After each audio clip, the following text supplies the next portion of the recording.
Earliest events for Secrets of Strixhaven is happening this weekend. So for those of you at home, we're going to be putting together a bit of a deck building example so you can get a head start and understand what's going on inside the set. But before we get too far into it, we do need to mention that this set will have seeded pre-release kits.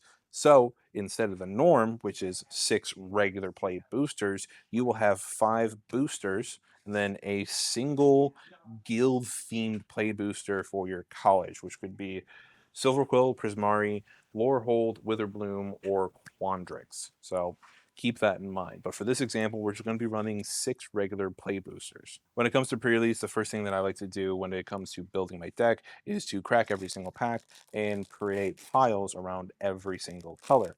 I just find that to be easier to manage when it comes to picking which colors you want to work with or which cards you have the most of. It gives a better visual representation of the cards that you have inside of your pack.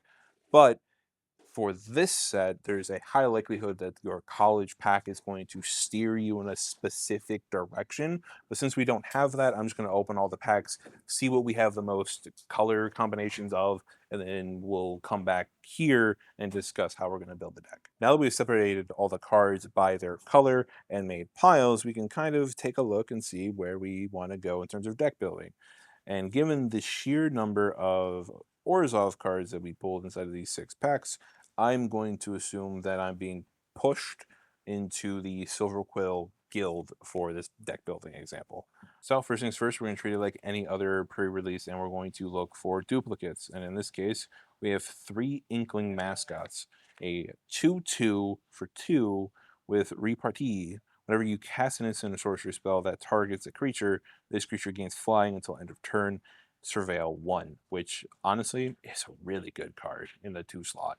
It gives it flying. We can, splash in some really cool instant sorceries. 2/2 flyers are really powerful. Plus, you get the Surveil trigger, which is some great card advantage. So having 3 of these, definitely a highlight.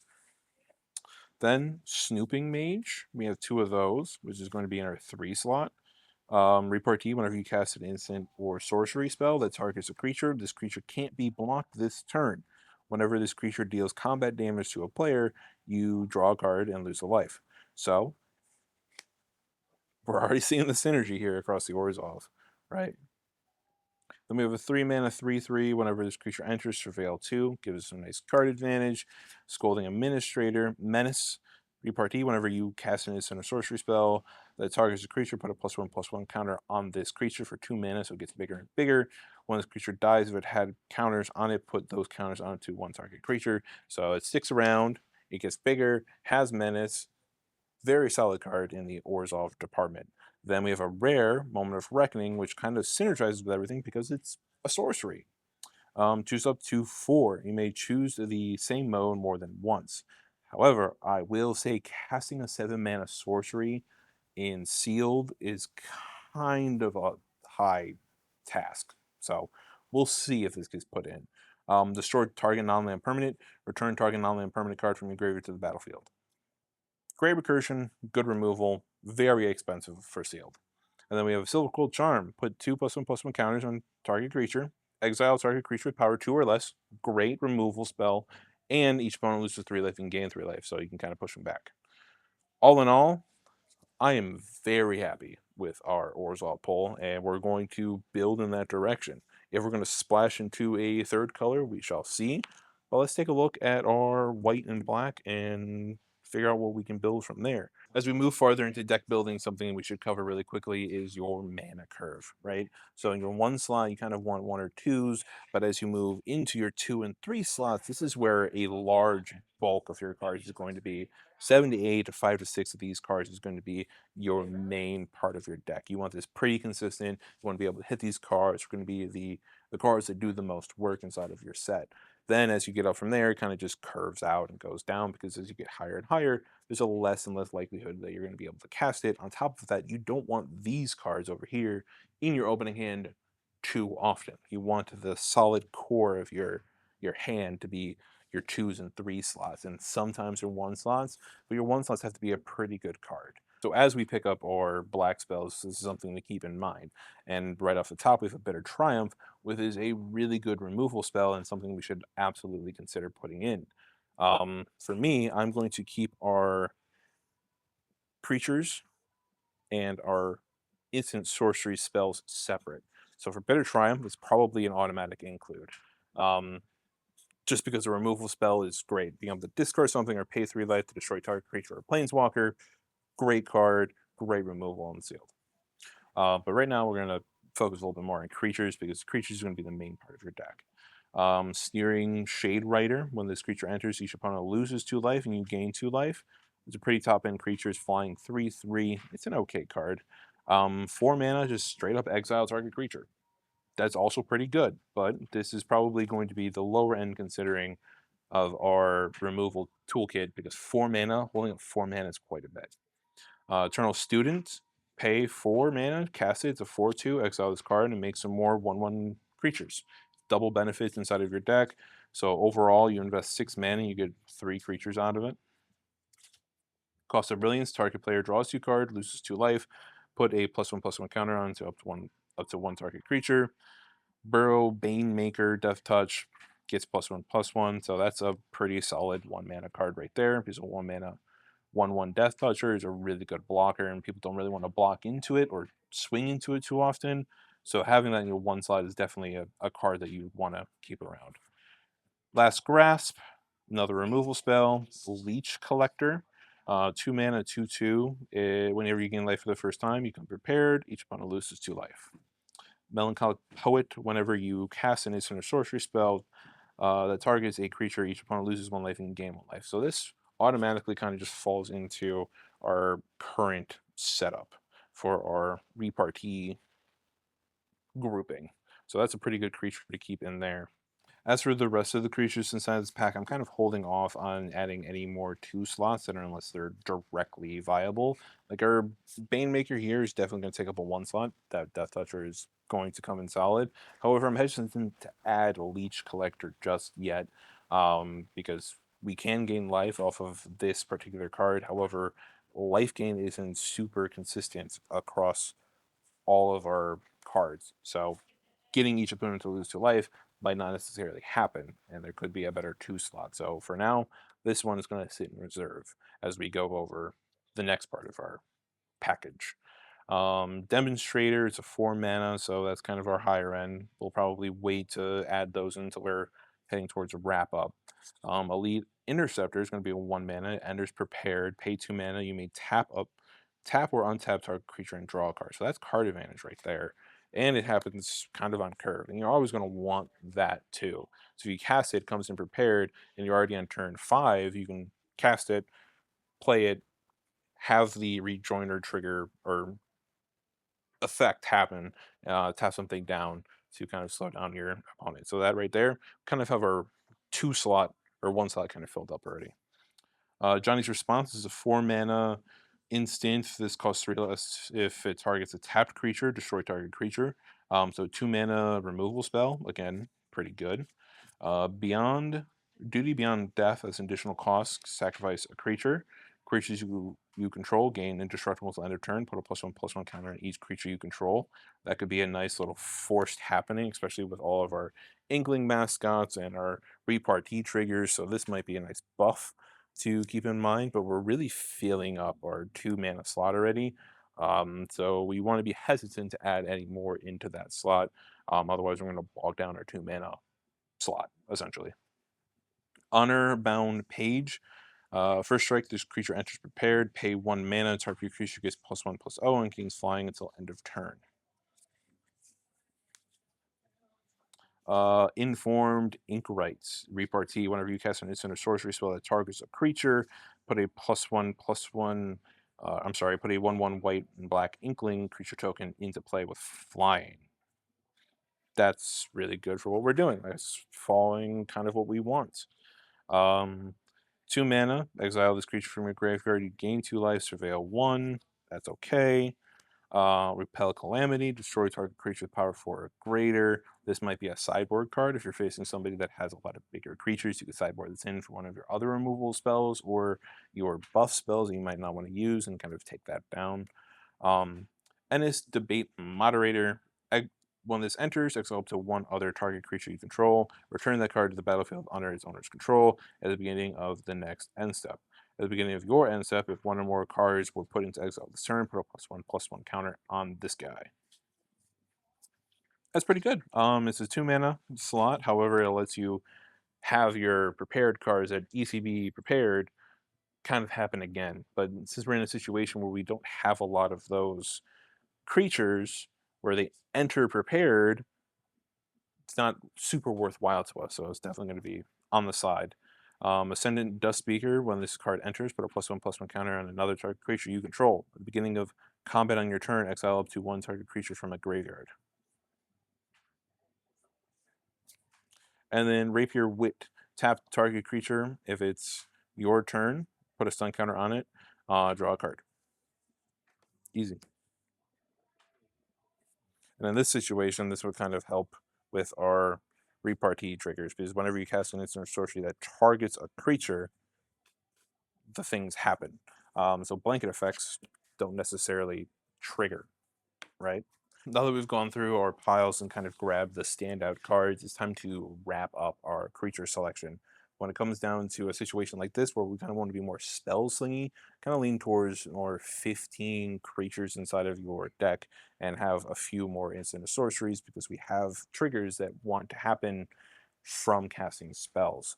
And the magic number there is going to be like 15 to 16 creatures or 7 to 8 instant sorceries or non-creature cards. So for us, we're going to lean towards 15 creatures. So we have 11 currently, so we need to add 4 more. And I'm going to aim to add things from the higher end, like this 4 mana Ward 2 Elephant Cleric that has repartee and also gives us lifelink, which kind of lends us more towards this guy being a little bit more viable. However, the downside of this is this sorcery doesn't target a creature, so it wouldn't trigger everything else. But it's still, each opponent loses 2 life. And losing 2 life inside of a sealed environment is still pretty devastating. I have finished going through our piles, and this is kind of the last 4 cards that I settled on. Is going to be these guys right here. So top end is going to be Sneering Shade Raider. When this creature enters, each opponent loses 2 life, and you gain 2 life. So a nice little gain there. It's a 3/3 flyer. Adding a difference of 4 life is pretty good. So you have a little bit more separation and forces your opponent to hold back a little bit more. Honor Bound Page has first strike, enters prepared, on top of the fact it has a sorcery spell that targets a creature that gives it +1/+0 until end of turn, and it gains flying, so it triggers all of our repartee effects. On top of that, being a creature itself. Then Eternal Student is just a 4/2, 4 mana, exile this, you create 2/1/1 black Inkling tokens with flying. Having additional flying solutions is always good. On top of the fact this card does double duty right now, so you can, if you lose this 4/2, you can still make more creatures. And then the last one's going to be the In Shape Demonstrator with the repartee effect. So this is going to be the 15 creatures that we're going to roll here, just because they're fairly solid and it's a really, really good basis, and we're really leaning towards the Spell Slinger. So we're going to add a few more actionable cards, right? So we have our Bitter Triumph and we have our Silvercliff Charm. Both of these have ways to target single creatures. So we can put counters on any of our cards, making them bigger, trigger the repartee effect, or exile a creature with power 2 or less, which will also trigger all of those. You just need to target a creature with an instant or sorcery to get all those effects.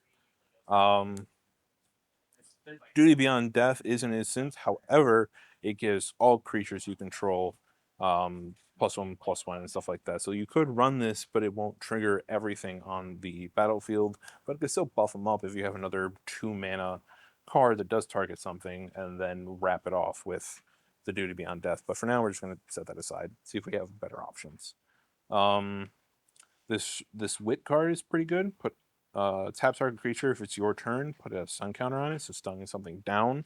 will slow them down, and you get to draw a card off of it. So card draw is always great to have, especially in Warzov. This is a creature, so it's going to go off to the side. Repel Calamity, more removal, targets a creature, triggers everything.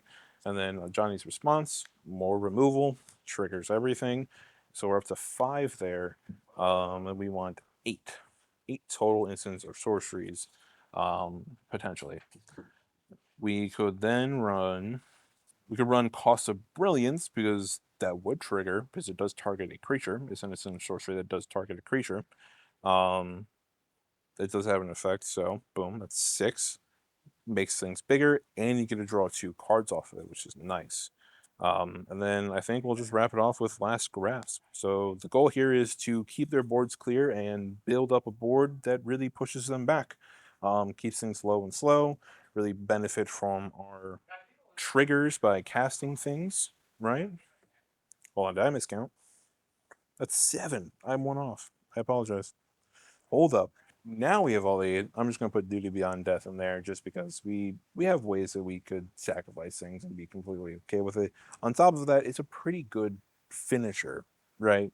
Creatures you control gain indestructible till end of turn, put a +1/+1 counter on each creature. So you can use it offensively because it is an instant. Somebody swings or tries to remove things and you kind of want to keep your board state. You can make them indestructible by sacrificing 1 creature instead of losing a bunch of cards.